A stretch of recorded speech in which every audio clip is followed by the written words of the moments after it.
የኢትዮ ከረንት ዩቲዩብ ገጽ ተከታዮችና አድማጮች እንደምን አላችሁ? ለዕለቱ የተመራሩትን አርዕስተ ዜና ወደ እናንተ ይዘን ቀርበናል።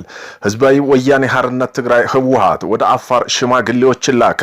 በዚህም ቢሮው ቁጣውን ገልጿል።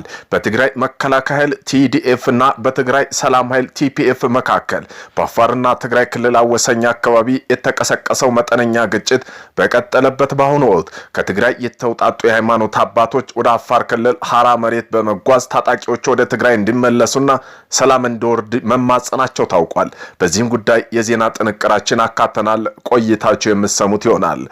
ኦሮሚያ ክልል የጨፌ ወጣቶች ህብረት ስራ ማህበር ፕሬዝዳንት ሆነው መሾማቸው የታወቁት ታላቅ መነጋገሪያ ሆነዋል። እነዚህ ባለስልጣን ማናቸው የሚለውንም የዜና ጥንቅራችን አካተናል። ቆይታችሁ የምትሰሙት ይሆናል። ከኢትዮጵያ በተነሱ ድሮኖች ተመተናል ሲሉ የሱዳን ባለስልጣን ተናገሩ። በቤሻንጉል ጉሙዝ ክልልና በሱዳን ብሉ ናይል ግዛት አዋሳኝ አካባቢ ከባድ ጦርነት ተቀስቅሷል። የሱዳን ፈጥኖ ደራሽ ኃይል RSF እና የሱዳን ህዝባዊ ነጻነት ንቅናቄ ሰሜን ጥምረት ጦር በሱዳን ጦር ላይ ጥቃት በመሰንዘር ኩርሙዝና ደም መንሱር በተባሉ ወሳኝ ድንበር ከተሞች መቆጣጠራቸው ተነግረዋል። በዚህም ጉዳይ ዜና ጥንቅራችን አካተናል። ቆይታቸው የምትሰሙት ይሆናል። ኢትዮጵያ ባህር በርና እንደ ሳምባና የደም ስር የሚታይ ነው ሲሉ ብርጋዴር ጄኔራል ተስፋ ኃይለ ማርያም ተናገሩ። በዚህም ጉዳይ የዜና ጥንቅራችን አካተናል። ቆይታቸው የምትሰሙት ይሆናል። ቤተሰብ ለመሆን ላይክ፣ ሼር፣ ሰብስክራይብ ማድረግውን እንዳይረሱ። ወደ መጀመሪያ የዜና ትንታኔያችን ስናልፍ ትግራይ መከላከያ ኃይል TDF እና በትግራይ ሰላም ኃይል TPF መካከል በአፋርና በትግራይ ክልል አዋሳኝ አካባቢ የተቀሰቀሰው መጠነኛ ግጭት በቀጠለበት በአሁኑ ወቅት ከትግራይ የተውጣጡ የሃይማኖት አባቶች ወደ አፋር ክልል ሐራ መሬት በመጓዝ ታጣቂዎች ወደ ትግራይ እንዲመለሱና ሰላም እንዲወርድ መማጸናቸው ታውቋል። ይሁን እንጂ የሽምግልናው ሂደት ውጤት በውል ባይታወቅም የትግራይ ሰላም ጸጥታ ቢሮ ትናንት አመሻሹን ባወጣው መግለጫ TPFን ክፉኛ ተችቷል።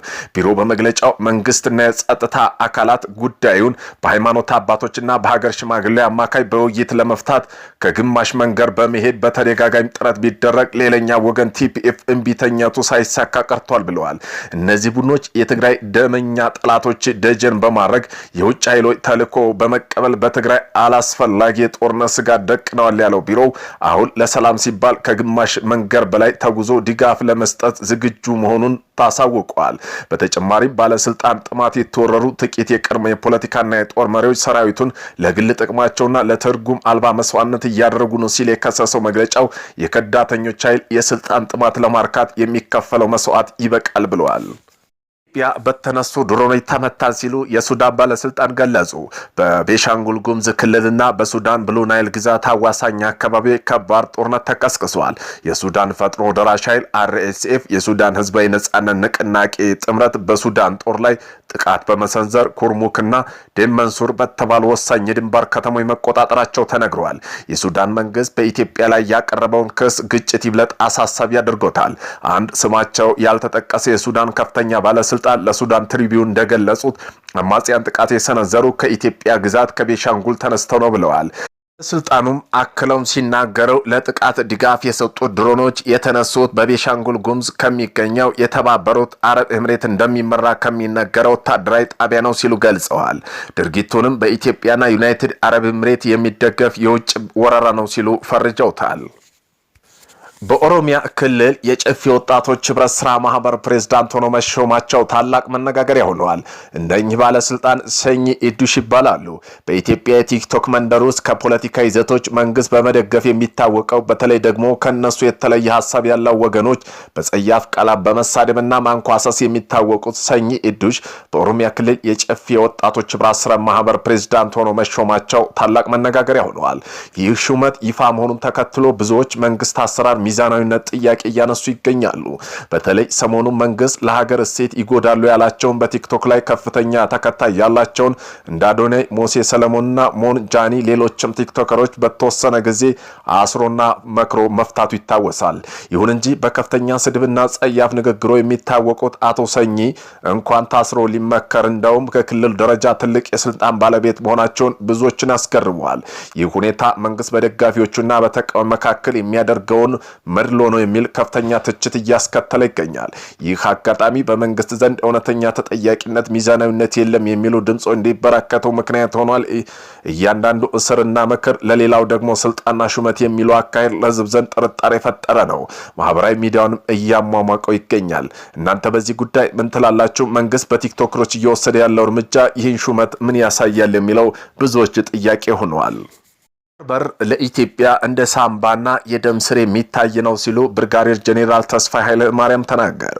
ባህር በር ለኢትዮጵያ እንደ ሳምባና የደም ስር የሚታይ በመሆኑ ህልውና ለማስጠበቅ የምንጠይቀውን የምናረጋግጠው ነው ሲሉ የቀድሞ የኢትዮጵያ አየር ወለድ አዛዥ ብርጋዴር ጄኔራል ተስፋዬ ኃይለ ማርያም ገልጸዋል። ወደር የሌለው የኢትዮጵያ የጦር ሜዳ የተሸላሚ ብርጋዴር ጄኔራል ተስፋዬ ኃይለ ማርያም ለአዲስ ዘመን ጋዜጣ እንደገለጹት ኢትዮጵያ የባህር በር በማጣቷ ሁለንተናዊ እድገቷ ተገቷል ብለዋል። ባህር በር ለኢትዮጵያ እንደ መተንፈሻ ሳምባ፣ የደም ስር የሚታይ በመሆኑ የመኖር ያለመኖር ጉዳይ ነው። ጥያቄ ልመና ሳይሆን የመብትና የህልውና ጥያቄ ነው ብለውታል።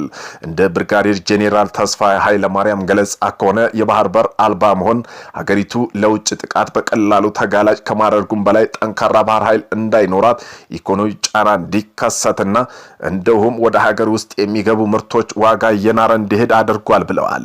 በወቅቱ የነበሩ መሪዎች በግድየለሽነት አሰብን አሳልፈው ለኤርትራ መስጠታቸው ዛሬ ለደረስንበት መከራ መዳረጋቸውን ጠቅሰው ኤርትራ ስትገነጠል የባህር በር ለኢትዮጵያ እንዲሰጥ በውጭ ኃይሉ በኩል ግፊት እንደነበር አስታውሰዋል። ይህ በታሪክ ስህተት ብዙ ሺህ የሚቆጠር ኢትዮጵያ የላብ የደምና አካል የህይወት መስዋዕትነት የከፈሉበት ክብር ያሳጣ ነው ሲሉ ገልጸውታል። ባህር በር ለማግኘት መንግስት በኩል የሚደረጉ የዲፕሎማሲ ጥረቶች የሚደግፍ በመሆኑ የኛ መብት ሊያስከብርልን ማንም ከውጭ ስለማይመጣ ኢትዮጵያ ለዚህ ታላቅ ሀገራዊ አጀንዳ ከመንግስት ጎን ልንቆምና ልንሰለፍ ይገባል ሲሉ ጥሪያቸውን አስተላልፈዋል። የአሜሪካው ፕሬዝዳንት ቴህራን በመጥፎ ሁኔታ ስምነት ማድረግ የፈለገች ይመስላል ሲሉ ገለጹ። ፕሬዝዳንት ትራምፕ ኢራን ከስምነት ለመድረስ የተጠበቀችበትን አካሄድ ነቅፈዋል። ፕሬዝዳንቱ ሌሊት ላይ በኦማን ከተደረገው የሁለት ሀገራት ከፍተኛ ባለስልጣን ድርድር በኋላ በሰጡት አስተያየት ኢራን ስምነት ላይ ካልደረሰች ውጤቱ ውድቀት ነው የሚውሉ ሲሉ ዝተዋል። የስምነታቸው ሀሳብ ማየት አለብን ያሉት ፕሬዝዳንቱ ቴህራን በመጥፎ ሁኔታ ስምነት ማድረግ የፈለገች ይመስለኛል ብለዋል። አክለውም ውይይቱ ቀጣይ ሳምንት ይቀጥላል፣ የኒውክሌር ፕሮግራም ደግሞ ዋነኛ አጀንዳቸው ነው ሲሉም ተናግረዋል። ይህ ስምምነት ከ2 ዓመት በፊት ነበር የሚያልቀው፣ ግን በእነሱ በኩል ፍላጎት አልነበረም በማለት ተጠያቂ አድርጋቸዋል። ምንም እንኳ ትራምፕ ባያደንቁትም በአንጻሩ አደራዳሪው ሀገር ኦማንና ኢራን ውይይቱ ውጤታማ እንደነበሩ አስታውቀዋል።